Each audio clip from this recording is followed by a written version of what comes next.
आप देख रहे हैं BHBC न्यूज। नमस्कार, स्वागत है आपका। मेरा नाम है विपिन बेबाक। मेरे साथ मेरे सहयोगी सादाब रिजवी। मध्य प्रदेश के पूर्व मुख्यमंत्री दिग्विजय सिंह ने एक बार फिर इलेक्ट्रॉनिक वोटिंग मशीन यानी कि ईवीएम पर सवाल खड़ा किया है। उन्होंने कहा है कि महाराष्ट्र के चुनावी परिणाम देखकर यही अंदाजा लगाया जा सकता है कि भारतीय जनता पार्टी जो चाहती थी वही हुआ है। उन्होंने झारखंड में बीजेपी की हार को लेकर भी बयान दिया है। महाराष्ट्र के चुनावी परिणाम से मध्य प्रदेश की पूर्व मुख्यमंत्री दिग्विजय सिंह काफी दुखी नजर आए। उन्होंने सोशल मीडिया हैंडल एक्स पर ट्वीट कर कहा कि भारतीय जनता पार्टी जो चाहती थी महाराष्ट्र में वही चुनावी परिणाम सामने आए हैं। उन्होंने कहा है कि बीजेपी ने महाराष्ट्र में 148 उम्मीदवारों को मैदान में उतारा था। इनमें से 132 उम्मीदवार चुनाव जीत गए हैं। ऐसे में अजित पवार और शिवसेना शिंदे के बिना ही सरकार बन सकती है।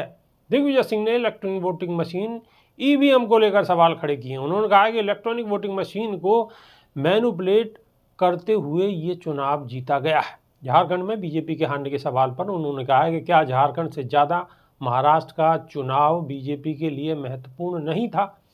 दिग्विजय सिंह इससे पहले भी कई बार इलेक्ट्रॉनिक वोटिंग मशीन यानी ईवीएम पर सवाल खड़े कर चुके हैं। उन्होंने विपक्ष से निर्वाचन आयोग की कार्य प्रणाली और इलेक्ट्रॉनिक वोटिंग मशीन को लेकर विचार मंथन करने की सलाह दी है। प्रदेश बीजेपी के मीडिया प्रभारी राजपाल सिंह सिसोदिया का कहना है कि Digvijaya Singh electronic voting machine पर पहली बार आरोप नहीं लगा रहे हैं। वे कांग्रेस की हार, दुर्गति और गुटबाजी का दोषारोपण इलेक्ट्रॉनिक वोटिंग मशीन पर ही करते आए हैं। उन्होंने कहा है कि उनके आरोपों को जनता गंभीरता से नहीं लेती। पूर्व मुख्यमंत्री दिग्विजय सिंह खुद भी चुनाव हार चुके हैं। उन्हें पता है कि कांग्रेस की आज देश में क्या हालत है। बावजूद इसके वो इलेक्ट्रॉनिक वोटिंग मशीन पर रोना रोते रहते हैं। लेकिन ईवीएम पर ये कहने के बावजूद भी सवाल कम नहीं होते। जी सादाब रिजवी। बिल्कुल, ईवीएम पर सवाल खड़े हो रहे हैं और ये सवाल इसलिए खड़े हो रहे हैं क्योंकि जीते जागते सबूत लोगों के सामने आ रहे हैं। मन से राज ठाकरे की पार्टी के एक नेता चुनाव लड़ रहे हैं, प्रत्याशी हैं, और प्रत्याशी होने के साथ साथ वो ये कहते हैं कि मेरे घर में 4 वोट हैं, यानी 4 सदस्य हैं, एक मैं, एक मेरी पत्नी, एक मेरी बेटी और एक मेरी माँ।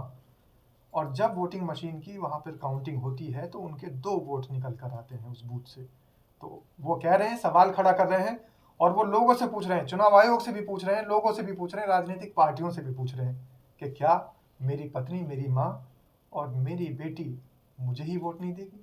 अगर वो मुझे वोट नहीं दे सकती तो ये कैसे हो सकता है? सादाब रिजवी, ये तो गनीमत है, उनकी अपनी वोट तो कम से कम नजर आ गई, वरना कई बार तो ऐसा भी देखने को मिला है कि पूरे गांव ने कांग्रेस को वोट दी लेकिन पूरा साफ, डबल जीरो, कोई वोट नहीं, सुपड़ा साफ है। ये वीडियो वायरल हो रही है। एक सवाल यहाँ पर जो है, बहुत सारे जो सत्ता के समर्थक हैं या फिर उनसे कह लीजिएगा कि अंधभक्ति का चश्मा उनके ऊपर ऐसा चढ़ा हुआ है, वो एक इस बात को कोट करते हुए एक सवाल को बहुत ज़्यादा वायरल कर रहे हैं। वो कह रहे हैं कि अगर ईवीएम हैक हो रही थी या वोटिंग मशीन से कोई छेड़छाड़ की गई थी तो झारखंड में कैसे चुनाव जीत गए?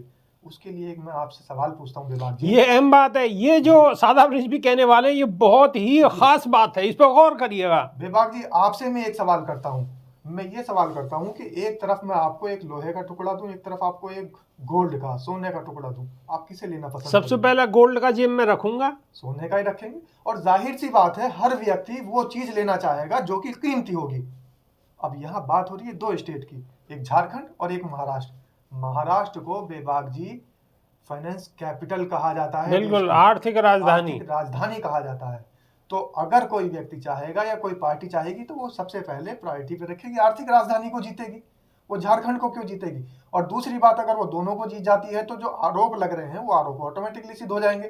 तो कहीं ना कहीं किसी एक चीज की तो कुर्बानी देनी पड़ेगी। कुर्बानी किस चीज की देंगे? जो कमजोर होगी। तो यही हुआ है, लोगों का ध्यान भटकाने के लिए झारखंड को जिता दिया गया है। यही आरोप पार्टियां लगा रही हैं, ये हमारी तरफ से नहीं है, ये पार्टियां आरोप लगा रही हैं और लोग आरोप लगा रहे हैं। और आप कैसे समझते हैं, कमेंट के माध्यम से अवश्य बताएं। बिल्कुल।